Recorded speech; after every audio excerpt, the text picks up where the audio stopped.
Olá, olá, seja muito bem-vindo, seja muito bem-vinda ao Lunch and Insights, o novo videocast aqui da ICEDUC. A ideia aqui é encontrar vocês na hora do almoço ou na hora que lhe for mais conveniente, mas a ideia é esse momento do almoço descontraído para trazer para vocês insights sobre marketing, negócios, gestão. E eu, Sérgio Santos, de vez em quando o Cláudio Zanottin vai estar aqui também, batendo um papo de uma forma descontraída e trazendo temas relevantes para o dia a dia. E aí, Sérgio, preparado para começar? Opa, preparado. Não estamos agora na hora do almoço, né, mas é a hora certa para a gente bater um papo. É isso aí. E vamos começar com o primeiro tema quente que o Sérgio propôs para a gente aqui. Vamos falar sobre branding, sobre construção de marcas fortes. Sérgio, todos esses anos, a sua vivência aí como profissional de marketing, fala um pouquinho da importância do brand na construção de marca. Como é que conceito foi ganhando relevância ao longo do tempo aí? Ah, legal.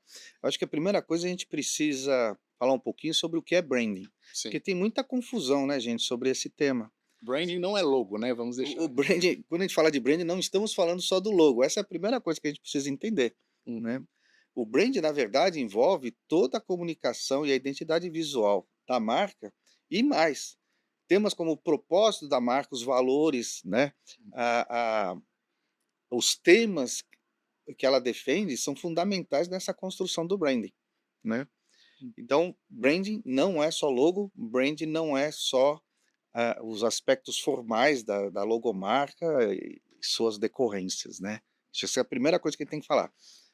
Agora sobre a importância, putz, você sabe também porque, pô, Sim. tantos anos no marketing, eu acho que o brand a minha escola de brand foi, cigarros, né, eu comecei minha carreira Na época que se podia na época trabalhar cigarros daquela maneira mais ampla, aquelas propagandas e eu maravilhosas. costumo dizer que era na época que, cigarro não fazia mal, ou pelo menos não era uma coisa que estava definida, né, como Sim. um entendimento Era chique, né? era chique, né. E desde aquele momento a gente, começou a aprender, entender e praticar Uhum. que a construção do branding passa por, uma proposta de valor consistente, uma coerência naquilo que você defende, né, através do tempo. Né. E isso acaba naquela época já era importante para construir diferenciais, Sim. e agora, nesse momento em que a gente tem essa profusão de marcas, de mercados, de concorrência global, aí a importância do brand se tornou absolutamente fundamental, né. A gente pode até dizer que o branding, ele funciona, né, o processo de branding como uma chave essencial para criar a conexão entre a marca e os seus consumidores, né, Uhum. de uma forma mais ampla. E aí você falando da importância disso, hoje a gente tem muitas marcas que são reconhecidas, né, o que a gente chama de top of mind, as marcas que vêm, à mente em primeiro lugar. E aí tem muito caso hoje que a gente vê bons exemplos de construção de brand, né, se a gente pensar nas marcas grandes como Coca-Cola, como Apple, que mais Nike, né. É. Que aliás é legal você trazer isso agora, porque esses são exemplos de marcas Uhum. que ela são construções de branding tão bem feitas, que elas às vezes nem Uhum. precisam da própria marca. Então, por exemplo, se você vai algum tempo atrás, se fosse no aeroporto de Cumbica, em Guarulhos, Ah, eu sei o que você vai falar, eu lembro então o que que né, aquele pórtico, pense numa marca e só tinha uma silhueta, só não é tinha isso? uma silhueta. Qual que era a silhueta? Era a silhueta de uma garrafa de Coca-Cola. Não tinha marca, não tinha cor, só tinha o contorno.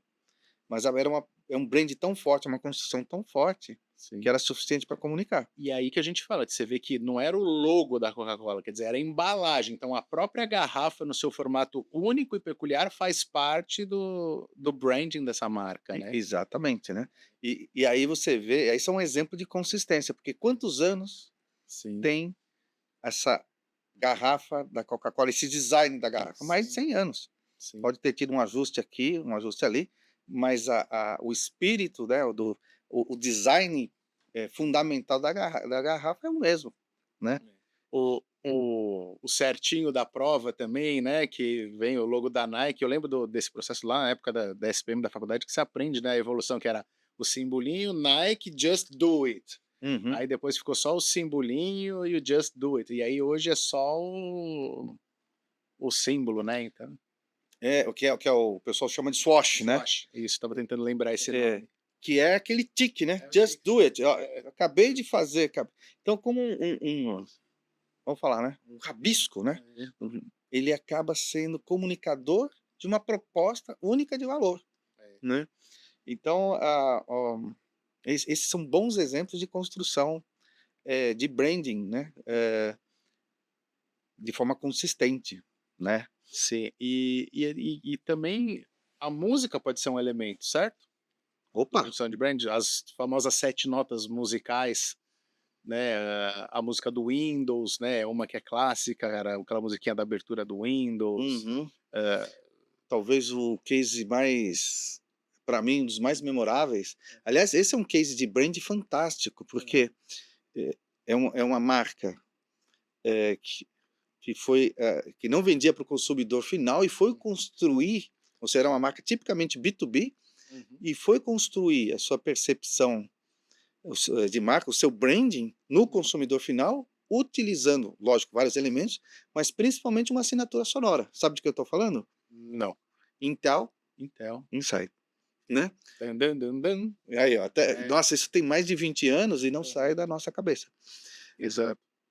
E eu gosto muito desse case, porque veja, o que que era Intel Inside antes dessa campanha? Era uma empresa que vendia um chip de alta qualidade, Era quase que não era um commodity, era um insumo. era um insumo, né, e aí, que vendia para empresas que montavam computadores, notebooks. Ou seja, não tinha a menor relevância para o grande público. Só que aí eles conseguiram construir, através das estratégias avançadas de construção de marca, um valor tão relevante para o consumidor final, que passou a ser um atributo chamado, né, demandado no ponto de venda.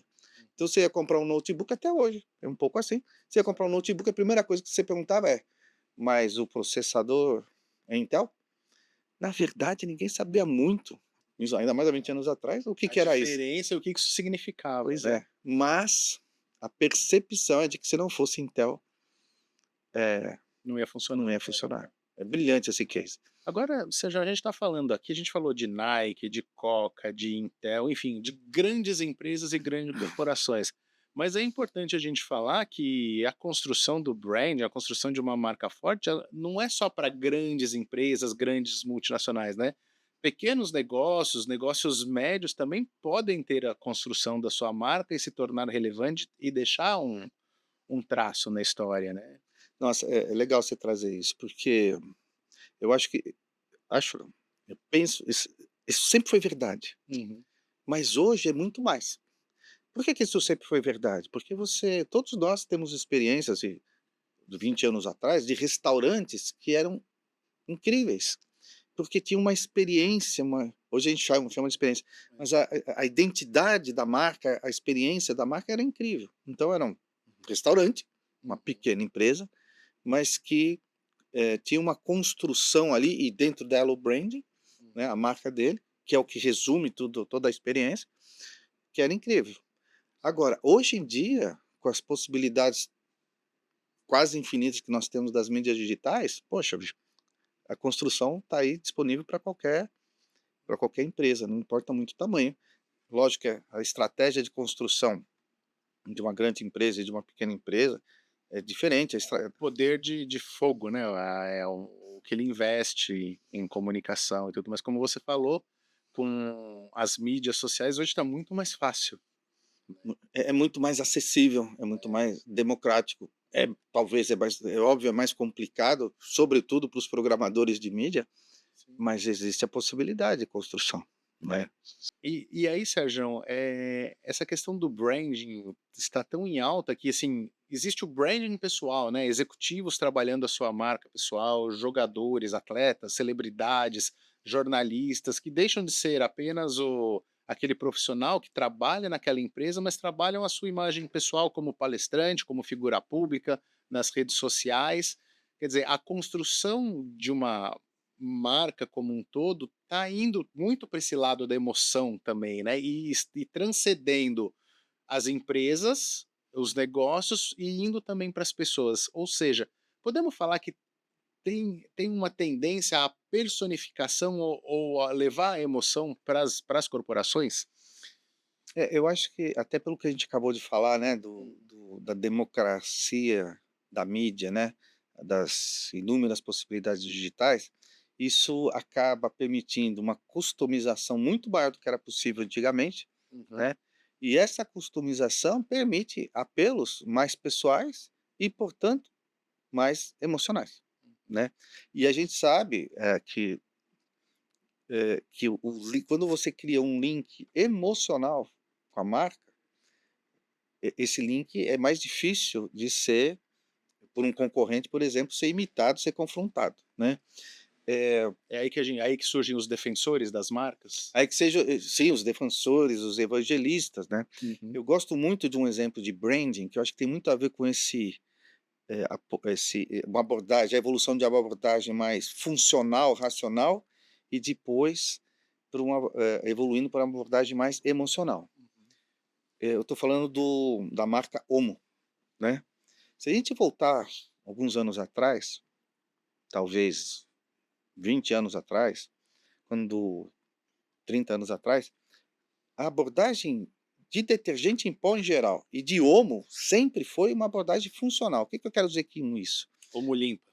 Como limpa? Lava, mais branco.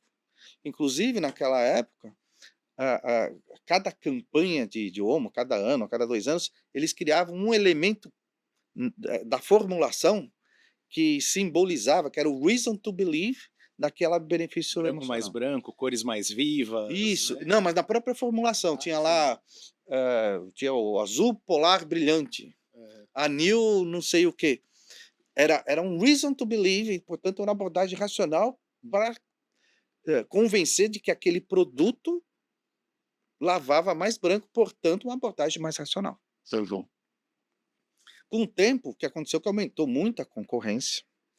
E você tinha outras marcas que também tinham o mesmo apelo, tinha uma marca que chamava Gigante Branco, imagina, o benefício estava na marca, né. E tinha as marcas locais também, Tinha né. as marcas locais, tinha o Branco Viva, né, que era outra marca.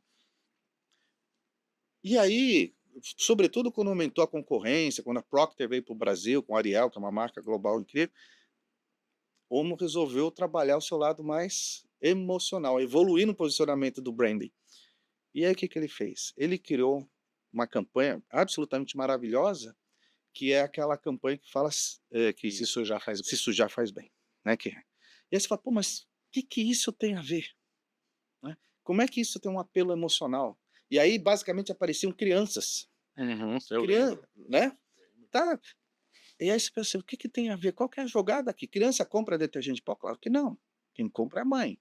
E aí quando você vai estudar esse posicionamento e essa promessa, esse posicionamento emocional, o que está por detrás disso? Está um entendimento daquela mãe, dessa mãe do século XXI, que é uma mãe multitarefa, que é uma mãe, Ocupada. ocupada, que tem a sua carreira, que tem vários papéis na sociedade e que muitas vezes chega tarde em casa e que fica batalhando para ter minutos de qualidade, né, aqueles momentos de qualidade com o filho. E aí vem Omo e fala assim: "Olha, no que depender de nós, a gente te ajuda, deixa ele se sujar, não se preocupa com isso, Deixa brincar, né. deixa brincar, deixa ser feliz", que é a grande preocupação de toda mãe, lógico, todo pai, mas aqui a gente está, dentro dessa tradição, né, da campanha do Omo, a gente está falando mais da mãe, e aí, assim, ele traz uma solução emocional e se apodera daquele conceito. E aí eu te falo, eu acho isso que é incrível entre o racional e o emocional. Lavar mais branco, super branco, gigante branco, é uma disputa. É. Agora, como é que uma outra marca entra nessa seara? Ele se Esse, apropriou de um atributo. esse é o termo. E aí, quando você tem esses posicionamentos mais relevantes, mais emocionais, e você tem uma maior possibilidade de se apropriar de um território que é amplo, é relevante, e é difícil alguém ir lá e fincar uma bandeira. E aí tem uma sacada, né, que eu lembro de que a gente comentava muito isso na academia, né, nos cursos, Que assim, no caso, tudo bem que você tinha uma marca que era líder de mercado e que teve uma bela sacada de um apelo emocional e se apropriou desse atributo. Agora, isso também acontece quando tem uma marca que não é líder, ela nem é tão relevante, mas ela se apropria desse atributo e aí ela consegue alavancar, né? Então, pega o apelo emocional. Uhum. Mas indo ainda nessa linha da construção de marca e do branding, Sérgio, tem um tema que virou meio que moda um tempo atrás, né, você vai lembrar bem disso, e todo mundo falava disso, tudo nas redes sociais, os gurus, que é o tal do storytelling. A marca precisa ter storytelling, você precisa criar o storytelling. Sem storytelling a marca não vai ter um propósito, não vai ter uma causa. Fato, boato? É, acho que nem fato nem boato, né, Uhum. eh, aliás, o storytelling, de novo, você trouxe num momento super legal, porque o storytelling é uma técnica que busca o engajamento emocional, né, principalmente emocional. Que é você contar a historinha por trás daquele negócio, por trás Isso, daquela criação, daquele conceito, daquela marca. exatamente, né. E aí, você não conta, os storytellers não são para contar da formulação como, né, aquela coisa ultra científica, não, é para contar o desafio, o o propósito, né, a a vontade de contribuir, né, então ou de transformar alguma coisa. Então eu acho que o storytelling, puta, eu acho uma ferramenta super poderosa. Agora, toda ferramenta, toda estratégia, eh, ela tem que ser utilizada de uma maneira legítima. Uhum. Essa é outra questão do branding, que envolve o branding e o marketing hoje. Não, cada vez mais, eh eh, o que você faz, a estratégia, as ações de marketing e brand, elas têm que ser legítimas, porque no mundo digital existe uma coisa chamada transparência. E aí as pessoas acabam Descobrindo descobrindo, né, a a falcatrua. se existe, Se né, ou a existe legitimidade, legitimidade sim. daquela história, né. Então eu acho que a questão do E tem story casos clássicos, né, é de legal. storytelling, a gente estava conversando aqui antes, de storytelling que eu não lembro como descobriram, mas que pegou mal, que foi a história da sorveteria, que tinha a história do storytelling, que foi o avô que trouxe a receita da neve, criou e pipipim, popopó, e quando viram não era nada disso, foi um cara que desenvolveu um sorvete que era Desenvolveu o bom sorvete e e criou desenvolveu o uma historinha, storytelling. criou uma historinha que não tinha É, um apelo, e foi fatal para a marca, né, era uma marca que foi vinha bem, cancelada, né, como diz agora no termo do momento. foi cancelada. Então, assim, eu acho que isso leva a gente, sim, o storytelling É. é uma arma, uma ferramenta poderosa, Uhum. desde que você tenha legitimidade para usá-la. Desde que a sua história, a história que legítima que você tem para contar, ela seja relevante para o teu público, né, e que não seja uma fake, uma Sim. história fake, né, Que porque hoje em dia, isso para criar o relacionamento com o seu consumidor, isso é extremamente importante, né. Mas legal, a gente está indo aqui pro final, está acabando aqui o nosso tempo da hora do almoço aqui, do Lunch Insights, mas, eu acho que a gente podia deixar uma mensagem final, Sérgio, para quem está assistindo, que assim, olha para sua empresa, olha para o seu produto, para sua marca, não importa se você trabalha numa grande corporação, se você tem um pequeno negócio, se você é responsável por uma linha de produto, mas como que a gente pode olhar e tentar melhorar o nosso branding, a nossa construção de marca? Assim, que passos básicos, fala, no mínimo você tem que fazer isso. legal. Bom, eh, nós aqui da IC a gente tem algumas metodologias sobre isso, mas Uhum, eu acho que a primeira coisa que a gente tem que ter claro para construir o branding, é qual que é a proposta de valor da marca, uhum, né. Se a tua marca existe, teu produto existe, ela tem uma proposta de valor. Isso precisa estar claro, e precisa estar claro e precisa ser desdobrada em elementos que possam ser comunicáveis, né, que sejam uhum. provas desse, que a gente chama reasons to believe, razões para acreditar e razões para engajar. Reason to believe é antigo, mas hoje a gente tem reason to engage, Engage. É, né. razões para engajar. Então, esse entender, descobrir qual é o teu propósito, traduzir esse propósito em elementos que possam ser razões para acreditar e para engajar, e construir uma personalidade da marca, a gente chama aqui de arquitetura da marca, que seja coerente não só com os valores da tua empresa, mas também com os valores dos teus clientes, né, alvo, teus consumidores alvo. Isso passa por definir valores mesmo, os famosos e antigos valores das Missão, empresas, visão, valor, né? isso, desse grupo, de forma legítima, e também definir uma personalidade de marca. Uhum. Aqui, esse é papo para outra história, mas a definição da personalidade de marca passa por definir, é muito utilizado hoje os arquétipos de Jung. Então, assim, qual é a per o De persona. a persona arquética, né, se é essa a palavra, né, que Uhum. você, pode utilizar e deve estruturar a tua comunicação. Então a gente sabe, por exemplo, que você tem um arquétipo que é o arquétipo do governante.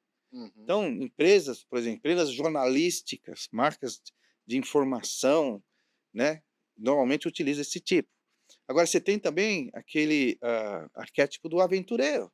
E aí tem marcas tipo Land Rover que trabalham muito, Sim. dentro desse arquétipo. Então, entender essa tua personalidade de forma íntegra, de forma legítima, de forma, ah, profunda, é o primeiro passo para você ter um posicionamento, né, que vai ser fundamental para a construção de um brand poderoso, Com né. certeza. Sem um posicionamento claro, não tem um brand poderoso. Legal. É isso aí, belo insight para essa hora de almoço ou hora do café da tarde, na volta para casa. Então, este foi o nosso primeiro papo, nosso primeiro Lunch Insights e a gente se encontra num próximo passo. Serjão, obrigado. Foi um Até o prazer. próximo. Até a próxima. Valeu, gente. Valeu. Até mais. Tchau.